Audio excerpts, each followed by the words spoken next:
Bonjour à tous, nous sommes le lundi 16 mai et voici les titres. Le lundi de Pentecôte, férié ou pas, difficile de s'y retrouver. Cette journée de solidarité pour les personnes âgées avait été mise en place par le gouvernement de Jacques Chirac après la canicule meurtrière de 2003. Aujourd'hui, la mesure est assouplie. Résultat, seuls 3 salariés sur 10 auraient travaillé ce lundi 16 mai. C'est l'événement le plus populaire du Sud-Vendée, la Biennale de Fontenay-le-Comte. Ce week-end, elle a attiré 30 000 spectateurs venus admirer le défilé des chars fleuris. Une réussite pour cette 67e édition. Reportage dans le journal. Et puis à l'occasion de la nuit des musées qui a lieu ce week-end, nous vous ferons découvrir toute cette semaine quelques musées atypiques vendéens. Ce lundi, premier volet de notre série à Saint-Denis-la-Chevasse pour une plongée dans les cuisines d'antan. Je vous le disais donc en titre, le lundi de Pentecôte est pour les plus chanceux d'entre nous un jour chômé, pour d'autres un jour travaillé. Depuis 2008, cette journée de solidarité a été assouplie et c'est donc désormais l'employeur qui impose ou qui propose à ses salariés de travailler ou non. Résultat, selon une récente étude du groupe Randstad, l'activité économique chuterait en moyenne de 70% le lundi de la Pentecôte. Beaucoup d'entreprises et de magasins étaient d'ailleurs fermés aujourd'hui. C'est ce qu'a constaté Samuel Grasset à La Roche-sur-Yon. Une rue principale déserte, des administrations fermées, des rideaux de magasins baissés. Dans le centre-ville de La Roche-sur-Yon, ce lundi ressemblait fortement à un dimanche. Pour les quelques passants croisés, ce lundi de Pentecôte était synonyme de week-end prolongé. Moi, ça fait 5 ans que je travaille pour la chambre de commerce et une fois de plus, on m'a donné mon lundi. On nous impose parce que le restaurant, l'hôtel est fermé. Donc on prend nos journées, par contre, récupérables dans le mois à venir. Selon une étude d'un cabinet d'intérim, cette année, seuls 3 Français sur 10 travaillaient ce lundi de Pentecôte. Les autres ont posé une journée de congé, de RTT ou devront récupérer cette journée fériée en travaillant quelques heures de plus ces prochaines semaines. Depuis 2008, chaque entreprise a en effet le choix pour fixer une journée de solidarité. Cette enseigne de jardinerie fait, elle, partie des magasins qui ont décidé d'ouvrir ce lundi. Tous les ans, c'est travailler. C'est une journée très importante pour nous. On est vraiment au pic de la saison et c'est indispensable pour nous de proposer des horaires d'ouverture et des périodes d'ouverture plus larges pour que nos clients puissent jardiner pendant les périodes de beau temps et pendant les périodes favorables au jardinage. Ce lundi de Pentecôte reste cependant un jour férié pour la plupart du personnel. Seule une dizaine de salariés a été mobilisée comme Mallory. C'est vrai que quand on choisit d'être dans le commerce, on sait très bien aussi que forcément il y a les week-ends, il y a les samedis et puis évidemment les jours fériés, d'autant plus que nous on est dans un domaine assez saisonnier. Donc on est tributaire à la fois du temps et puis évidemment après quand on est amené à travailler les jours fériés, ça fait partie du jeu, j'ai envie de dire. 12 ans après l'annonce de sa suppression, le lundi de Pentecôte reste donc avant tout un jour non travaillé. Un jour qui profite à certains secteurs comme le commerce et le tourisme. La situation des mytiliculteurs de Vendée est particulièrement préoccupante. Depuis quelques mois, ils font face à une surmortalité des moules dans leurs élevages. Fin mars, début avril, le phénomène s'est accéléré à tel point que le taux de mortalité atteint maintenant jusqu'à 95% dans la baie de l'Aiguillon. Pour le moment, on en ignore exactement les causes, mais cela va peut-être changer. La région vient d'annoncer un plan de soutien à la mytiliculture dans lequel elle souhaite mettre en place un plan national en partenariat avec l'Ifremer pour réaliser des études sur ces épisodes de mortalité des moules. Bruno Retailleau souhaite également soutenir les entreprises impactées. C'est ce qu'il nous explique au micro de Sandrine Pelletier. Nous, on est vraiment dans l'urgence et dans une collectivité, il faut pouvoir voter. Donc, ça nécessite qu'on prenne des décisions. On va les prendre, les décisions, mais on va les mettre en place bien avant. Et sans doute que ça passera par des mesures d'avance sur trésorerie, par des mesures de prise en charge de taux d'intérêt, d'exonération de charges sociales, d'exonération de redevances, etc., etc. Donc, on se mobilise, on a vu les professionnels, on est en train de discuter avec l'État, avec l'Europe du plan, et puis on le votera le plus vite possible. Et Bruno Retailleau souhaite également peser dans les décisions européennes, notamment sur les nouvelles mesures qui seront imposées aux pêcheurs par l'Europe. Et l'Europe, justement, c'est ce qui a motivé la visite en Vendée du député européen Jean Arthuis. Il a rencontré notamment ce vendredi les élèves du lycée Branly à La Roche-sur-Yon pour échanger avec eux sur leur expérience de stage à l'étranger. Car Jean Arthuis est très impliqué sur la mobilité des jeunes. L'eurodéputé est à l'initiative d'un projet d'Erasmus des apprentis.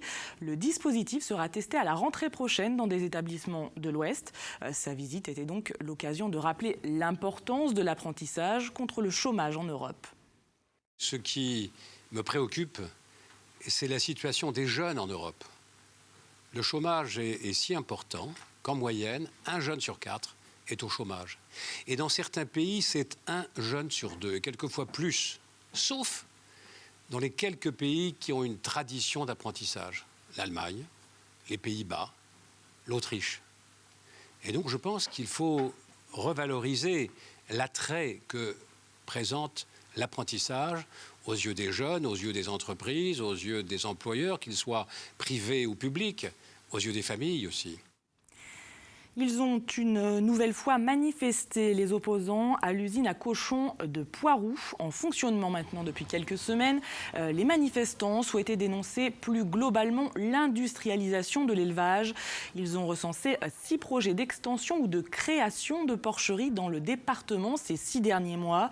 Pour leur mobilisation, ce samedi, ils avaient choisi le Remblai des Sables d'Olonne, un site pour sensibiliser les touristes notamment, puisqu'ils dénoncent un impact sur l'environnement et plus particulièrement pour le littoral vendéen. Écoutez.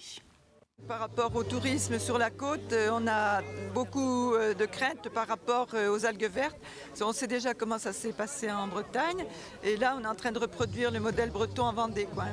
Donc là il y a déjà pas mal de verdure sur la plage, mais dans les années à venir ça risque d'être pire, et aussi par rapport à la conchiliculture et à la méthyliculture qui est déjà en crise à l'heure actuelle, on ne sait pas très bien pourquoi. Et à noter que des recours contre la maternité porcine de Poiroux sont encore en cours pour tenter de faire fermer le site. C'est l'une des traditions auxquelles les Fontenaisiens sont très attachés, la biennale. Comme son nom l'indique, elle a lieu tous les 2 ans et se déroule le week-end de la Pentecôte. Chaque édition est l'occasion pour les habitants de se réunir et de faire la fête. Les touristes de passage apprécient également ce défilé haut en couleur. Le reportage d'Apolline Laurent. Sous un beau ciel bleu, les chars commencent leur défilé. Ils sont une quinzaine à parader sur la grande avenue de Fontenay-le-Comte pour le plus grand plaisir des natifs du pays, mais aussi des curieux venus d'un peu plus loin. Moi je suis de Clermont-Ferrand, c'est magnifique. Mais c'est vrai que bon, ça c'est jovial, c'est très beau quoi. Donc on en prend plein les yeux et les gens sont très agréables. Je suis natif d'ici, donc il y a des années que je viens à la fête. Et c'est merveilleux, c'est toujours un très bon moment.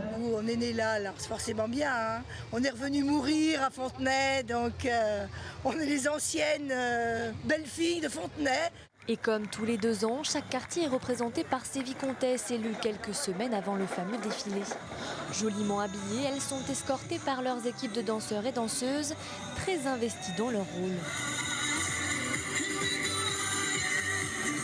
Si tous les chars ravissent les spectateurs, une démonstration a pour le moins intrigué et passionné les plus jeunes.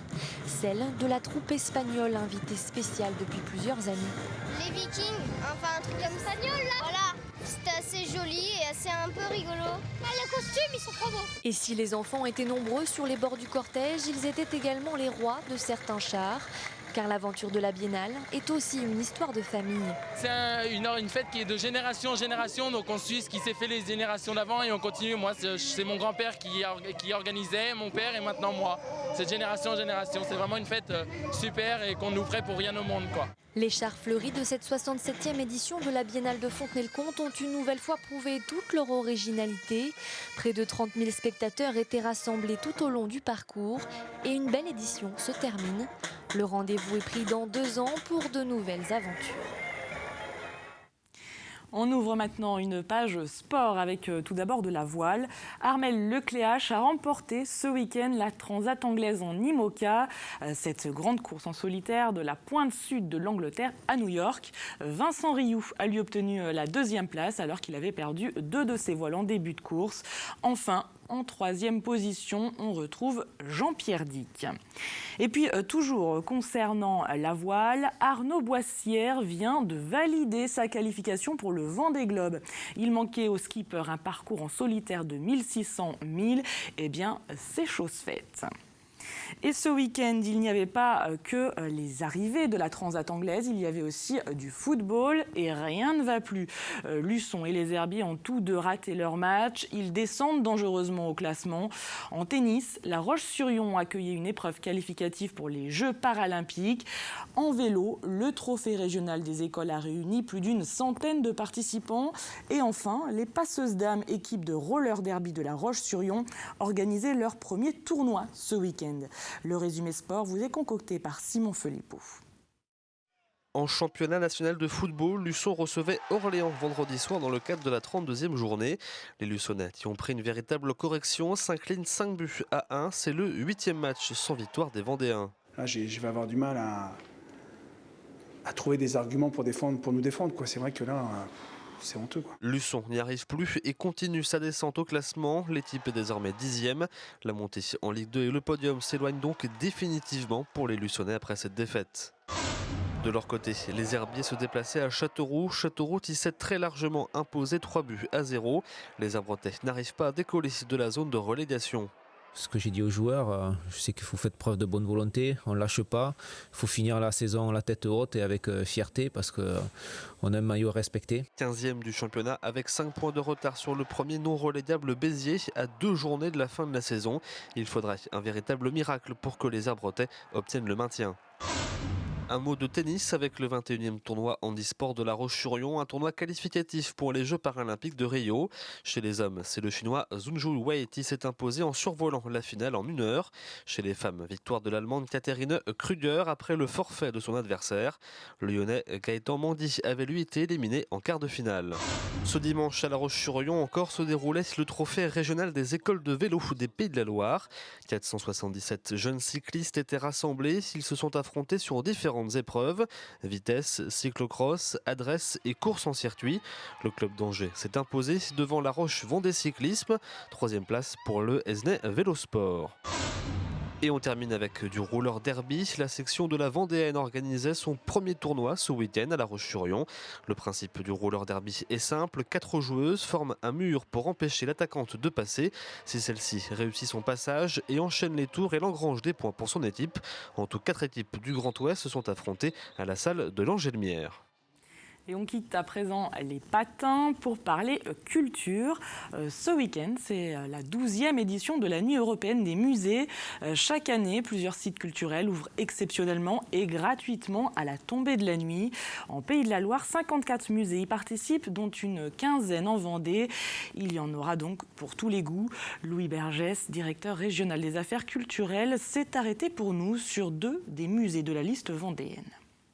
À Soulan, il y aura au musée Charles-Mille-Saint-Deau l'exposition des œuvres de ce grand peintre impressionniste.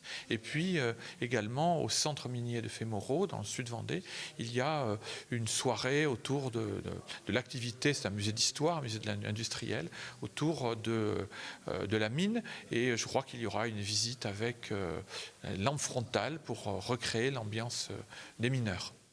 Et pour retrouver l'intégralité des musées qui seront ouverts ce week-end, vous pouvez vous rendre sur le site qui s'affiche en bas de cet écran. Et je vous le disais donc dans les titres, toute cette semaine, nous vous proposons de découvrir quelques musées vendéens.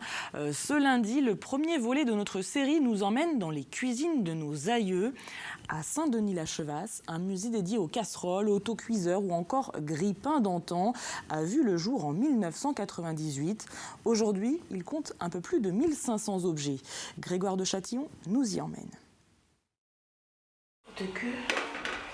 Est-ce qu'on pourrait pas avoir un petit peu ça, là, ce noir? Le saviez-vous, ce musée est unique en France. On l'a déjà pas mal nettoyé, mais bon, il reste encore à faire. Hein. Voilà. Il expose 1600 ustensiles de cuisine anciens. Il a été offert par un ancien chef cuisinier de l'ambassade de France en Allemagne. Des objets qui remontent parfois à la fin du XVIIe siècle, comme ce tourne-broche, originaire de Savoie. D'abord, il y avait la cheminée, et puis après, bon, il y a eu les premières cuisinières, pour arriver maintenant au micro-ondes, etc. Hein. Mijoter, griller, hacher, conservation, aluminium.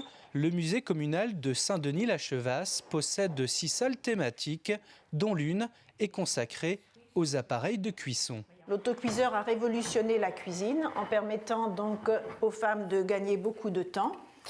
Et parmi cette collection d'autocuiseurs, voici une des pièces les plus anciennes que possède le musée.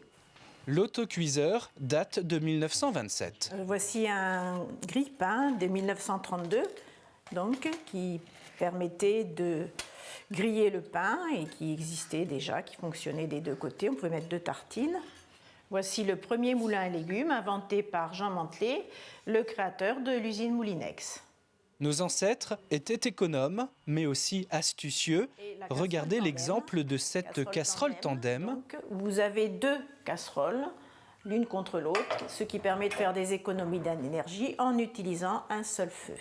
Au centre de cette salle se trouve une très belle collection de couperets qui ont été donc fabriqués dans un château de Pierre de Bresse en Bourgogne.